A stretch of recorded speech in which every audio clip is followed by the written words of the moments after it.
हनुमान जी की गदा न सिर्फ उनकी पहचान है, बल्कि यह उनकी अपार शक्ति और भक्ति का प्रतीक भी मानी जाती है।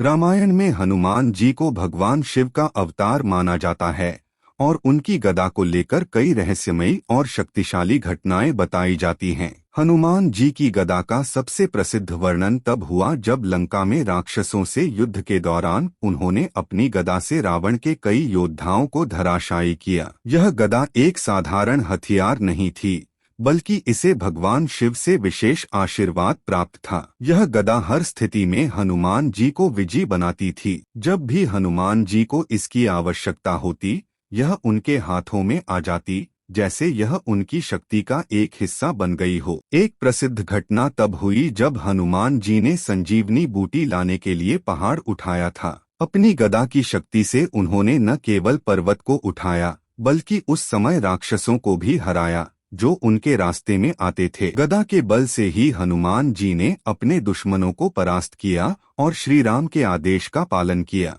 लेकिन सबसे बड़ी रहस्यमयी बात यह है कि हनुमान जी की गदा को लेकर कई धार्मिक ग्रंथों में यह भी कहा गया है कि यह गदा कोई साधारण हथियार नहीं थी, बल्कि इसमें असीमित ऊर्जा और शक्ति समाई हुई थी। माना जाता है कि यह गदा न केवल शारीरिक शक्ति का प्रतीक थी, बल्कि मानसिक और आध्यात्मिक शक्ति का भी स्रोत थी। हनुमान जी की गदा आज भी कई स्थानों पर पूजी जाती है और इसे एक साधक के लिए विशेष आशीर्वाद के रूप में देखा जाता है। यह गदा सिद्धि, भक्ति और शक्ति का प्रतीक है, जो हनुमान जी के अद्वितीय सामर्थ्य को दर्शाती है। तो हनुमान जी की गदा केवल एक हथियार नहीं, बल्कि एक दिव्य और रहस्यमयी शक्ति का प्रतीक थी, जो उन्हीं के हाथों में जाकर पूरी दुनिया को विजयश्री दिलाती थी।